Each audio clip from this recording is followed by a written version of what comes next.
Kaya po mga ka-hybrid, sa mga nagbabalak po o nagpaplano magtanim, o ano po ba yung mga hybrid rice na mga pwede po nating itanim nitong darating na wet season. So yan po, pakisama po itong anim. Yan po. At last vlog natin ay kumuha tayo ng mga sample. So kasama din po yung mga ka-hybrid. At ito po yung part 2 na wala po sa mga na-vlog ko doon. So ito po yung kinuhanan ko ng sample para makita nyo rin po mga ka-hybrid yung length at yan po yung mga super hybrid rice natin na malalakas pong umani. Anim na sample po yan mga ka-hybrid, iba't ibang variety. Yan po mga ka-hybrid at kinuhanan natin sa iba't ibang panig ng lugar dito po sa Nueva Ecija. Yan po mga ka-hybrid.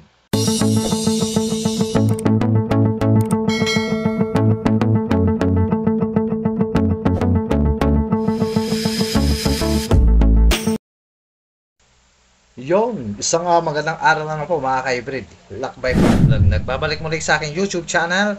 At kung bago ka lang sa aking YouTube channel, huwag mo kalimutan mag-subscribe. Pakihit na rin po ang notification bell para lagi po kayong updated sa mga bagong uploads at mga videos natin. Okay, for today's video mga ka-hybrid, at kumuha po ako ng 6 na sample para po mabigyan po kayo ng idea nitong darating na wet season. Ay ito po yung kasama po sa malalakas pong umanin nitong darating na wet season. So nakita nyo na po yung 6 na sample natin at mabigyan ko po kayo ng konting tip para po dito po sa itatanim yung nitong darating na wet season yung mga ka-hybrid.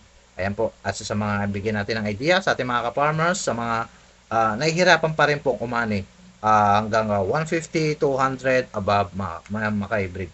At siyempre, para kasama din po yun sa mga listahan ninyo, yung una kong bilag na 6 din na sample, yung kasama po sa LP na 908, S6003. At ngayon, ito po yung sa mga hindi po kasama, naisama natin. So, marami ang hybrid rice na talagang malalakas umani. At depende na lang po yan sa management na technique na inyong ginagawa. Kung matagal na po kayong farmer, alam nyo na po yung kalakaran dun sa area nyo o yung sa lupa. So, kilala nyo na yung area nyo, ano po yung dapat nating i-apply. Yan po mga ka-hybrid. So, yun mga ka-hybrid. Huwag nyo pong babaguhin. Minsan, kailangan din magpa-soil analysis din tayo minsan. Kaya humihina ang ating ani dahil po ay yung sobrang acidic na ang ating lupa. Dahilan kung bakit humihina po ang ating ani. At isa sa mga dahilan din ay acidic na yung lupa mo, apply ka pa rin ng apply na maraming abono. So, sobrang acidic na.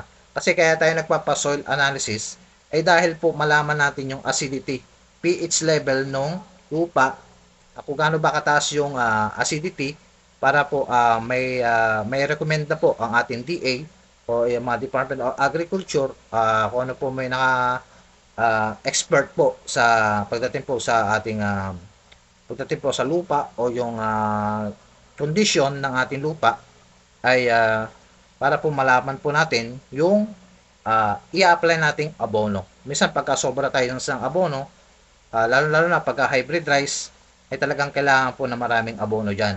So kahit po ganyan ang status ng hybrid rice natin, kailangan pa rin po natin ipa-check yung ating mga lupa, mga ka-hybrid. So hindi basta-basta lang na araro ka ng araro, kung ano yung mga ina-apply mo, yan po mga ka-hybrid, ay dahil, tapos wala kang ina-apply na soil condition, yung pampaganda ng ating lupa, para po mas bumaba at maging maintain at level po ang ating acidity ng ating lupa. Yan po mga ka-hybrid. At kaya po minsan, ay nag-a-apply tayo ng mga bioenzyme, molasses, para po mas lumambot ang ating lupa. At nag-spray tayo ng mga soil conditioning, kahit sabihin natin matansya natin na sobra na yung dami ng acid doon sa ating lupa, ay kailangan matuto pa rin tayong magpa-soil analysis. Minsan may mga nagso-soil analysis namin, may nagso-soil analysis po rito, ay minsan libre po ito mga kaibigan, wala pong bayad. Minsan napupunta sila rito at chine-check po. At ito po yung mas magandang technique na ginagawa po ng ating DA, ay yung device na lang po ito, na tinutusok na lang po ito doon sa ating area, sa lupa, At doon po malalaman na po 'yon yung pH level o yung acidity ng ating lupa mga ka-hybrid. Yan po, minsan yung sa ibang lugar, dinadala pa doon sa munisipyo para po doon po ipa-soil test ang ating mga soil na dapat na kailangan natin ma-inspect doon mga ka-hybrid. So yan mga ka-hybrid, at kung minsan talagang itong dry season, marami pa rin pumalpak ng mga hybrid rice natin, lalo-lalo na po yung Lab 777 ng Leeds Agri. Ayan, tapos dun sa SL8 ay marami po talagang tumama mga ka-hybrid nitong dry season. At hindi natin masasabi at wala naman talagang farmer na perfect. Meron talaga at meron tayong pagkakamali pa rin mga ka-hybrid. So, payo ko lang mga ka-hybrid ay syempre sundin natin yung mga lalo natin mga technician. Kung may mga technician tayo, sundin natin din yung mga ka-hybrid. Minsan isa sa mga ikinakahinan na natin pag-ani ay yung halimbawa meron tayong modern method o yung modern na technique, yung pa rin ang ina-apply pa rin natin. So wag na ibahin na natin yung ating technique. Minsan i-compare din natin yung mga technique na yon. Kunya modern technique, mahina na mahina na yung ani mo doon. Subukan natin yung ibang technique ating mga ina-apply sa ating lalo na pagka tayo po ay nagtatanim ng mga hybrid rice. Yan, sundin din natin mga ating field technician natin. Tama po yung mga ina-advise nila at talaga sila ay may experience rin talaga sa pag-aani, sa sasaka mga ka-hybrid. Minsan may mga hindi talaga magaling din, talagang kumukusot talaga sila sa field technician at sa mga talagang expert talaga sa pagsasaka. Yan mga ka-hybrid. So yung ganyang klaseng technique ay talagang minsan pinag-aaralan din talaga yan mga ka-hybrid. At hindi lang basta mga ka-hybrid, kahit sabi mong hybrid rice yung tinatanim natin, isipin natin na hybrid rice yung tatanim ko, tatama na ako dito. So wag po natin isipin yon mga ka-hybrid, na kahit hybrid rice, kilalanin pa rin natin yung itatanim pa rin natin yung kanyang potential yield, yung kanyang milling recovery, yan po, at saka yung kanyang klase, yung eating quality. Yan po mga ka-hybrid. Yung kanyang isa sa mga kilalanin dapat natin yung mga itatanim natin yung mga hybrid rice para po malaman din natin at saka yung halimbawa yung haba. Yan din mga ka-hybrid. Isa sa mga kailangan din natin kilatisin. At saka yung syempre yung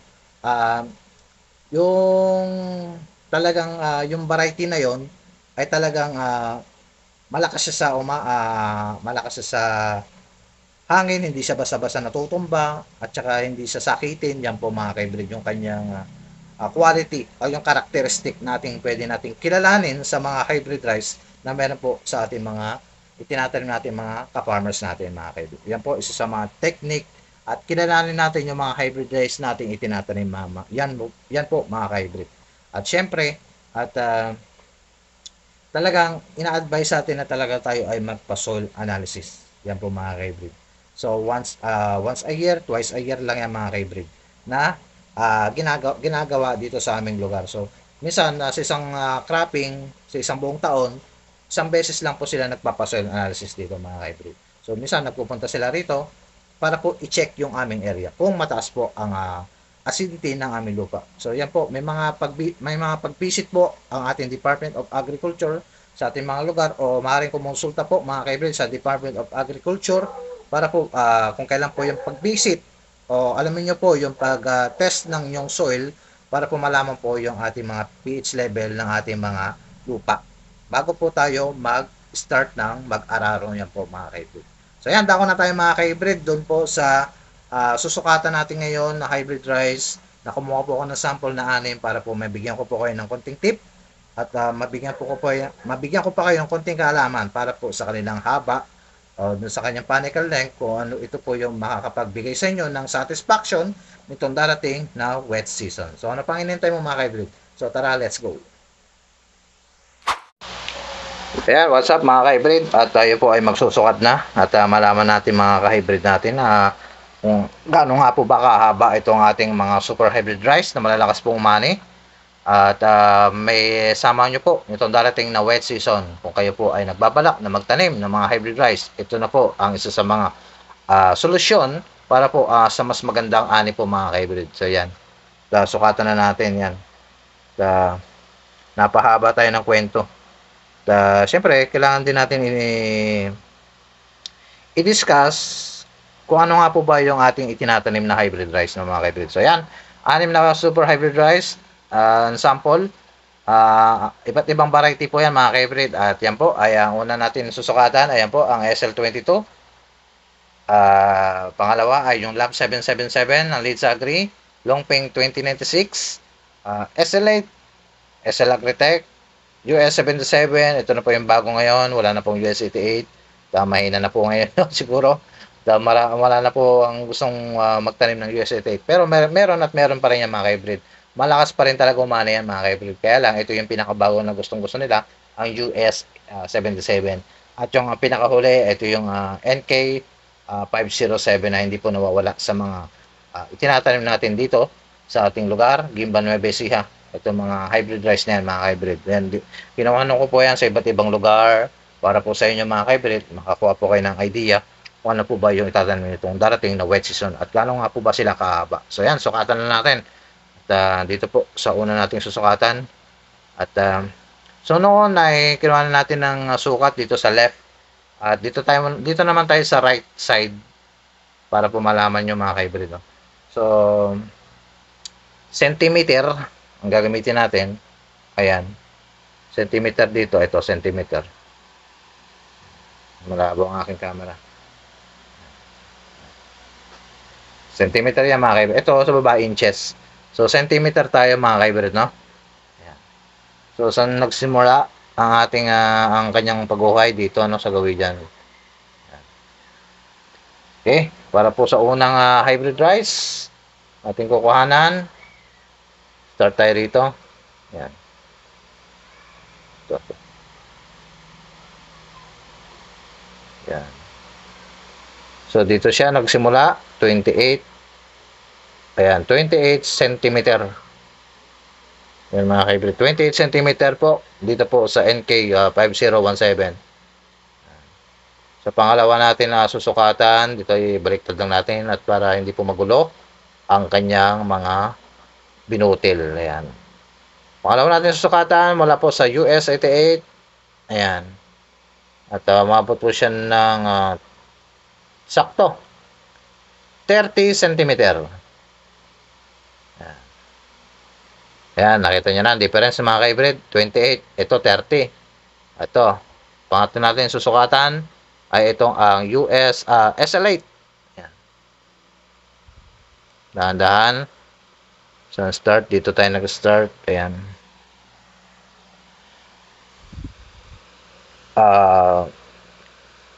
Ayun. 26.5. Ay, hindi. 27. Ayan. 27 cm mula po sa SL8. At pangapat. Ayan natin. Platform. Ayan. So, ito. Ito, mahaba to. Talagang longping. Ayan, mga hybrid. Ito yung 30 cm. So, umabot po siya ng 31.5. Mahaba. Itong Longping 2096. Ayan. Kasama po yan mga hybrid. Alam nyo ng difference, no? 28 NK US 30. Ito 27. Ito 31.5. Dito naman po tayo sa Lab 777 ng Leeds Agri. Ayan. So 29.5 mula po sa Lab 777 ng Leeds Agri. At ang huli, ayan na po mga hybrid. Ayan. Pailalim, ayan. Oops. So umabot siya ng ayan, di siya tumapat sa 30. Parang 29. Parang parehas lang sila ng Love. 29.5. Ayan. 29.5, 29.5. Ito 31.5. 27. Ito 30. Ito ay 28. Yan po mga hybrid. Nakita niyo ng difference. Ulitin natin. Dalawa 29.5 mula po sa SL22. Lab 77 ng Dales Agri. Longpeng 2096, pinakamahaba, 31.5. SL8, 27 cm. US 77, 30 cm. At NK5017 na 28 cm. So yan po mga ka-hybrid. At nakita nyo na po yung difference ng kanilang panel length. Kung gaano nga po ba sila kahaba. So ang nanalo po rito ay si Longpeng 2096. Yan po mga ka-hybrid. So pangalawa natin dito ay ang US 88 na nagwagi, 30 cm. Pangatlo natin, itong dalawa, Lab 777 at ang SL22, 29.5 cm. At ang apat natin, ito, NK5017 na 28 cm. At ang huli, hindi naman sa kulay lahat, no, 27 cm. So kahit 27, pinakamaliit niya mga ka-hybrid, ay hindi po nagpapahuli yan sa kanyang binutil. Ito pong SL22, marami nagtatanim dito mga ka-hybrid SL22 kung bakit ito pa rin ang kanilang pinipili. Kahit hindi mahaba, ay talagang napakakapal po ng kanyang binutil yan mga ka-hybrid. Dahilan din yan yung tinanim namin noon, SL8, talagang umani din talaga kami yan. Yan mga ka-hybrid. Hindi po ito masailan, SL8, wet or dry season. Rekomendado yan mga ka-hybrid. So, ano pang hinihintay mo? So, yan. So, wag din kayo titingin din mga kaibigan kung kahit na ganun kahaba ang isang, sabi nating LP 2096. Kilalanin nyo pa rin to mga ka-hybrid. May sa amin mga hindi mo maintindihan sa Longpeng 2096. Kahit sabi mo mahaba yan, eh hindi pare-pareho ang haba. Kung sana lahat, ganyan kahaba. Okay yan. Yan. So, kilalanin mo pa rin. Ito, 29 cm. Pero mas madami yung mga binutin nito. Yan, mga ka-hybrid. O, di ba? So, hindi basta-basta ito yung mga sekreto dyan. Kahit sabi mo mahaba sila, ang performance niya, pagdating sa characteristic, mataas ang potential yield nito. Kahit sabi mo mahaba to, tapos mataas ang milling recovery. Oh. So, saan ka na? Dito ka na, sa mataas ang milling recovery at mataas ang potential yield. Kasi ang sabi natin ang potential yield nito ay 8 to 14 metric tons per hectare. O umabot ko ito ng sa 200 plus, mahigit din pag talaga ito tumama. Ito, sabi natin 7 to 11 metric tons lang yan. O, sabi mo umani lang na sa 150 o above hanggang 200 lang. Ito, kaya pong umani ng 250. So, kahit sabi mo mahaba yan, wala, talagang dito na tayo. Hindi pa maselan. Longpeng, maraming ang kalimitan nagiging issue rito sa Longpeng 2096 natin. Minsan yung paninilaw ng dahon, yung mga BLS natin. Yan, hindi nawawala yan. Dito talagang, ito rin, kasama din to. SL22 natin, sakto-sakto lang ani. Kahit sabi mo bago, pero mas maani pa rin talagang SL8. Diba? Ito, US 77, bago lang din yan. Oh.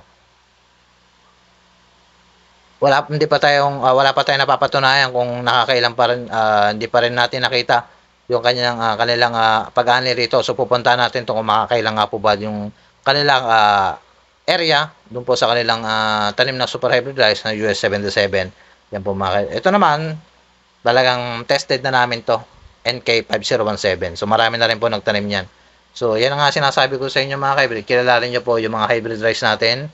At minsan talagang nasa sa inyo pa rin ang palad.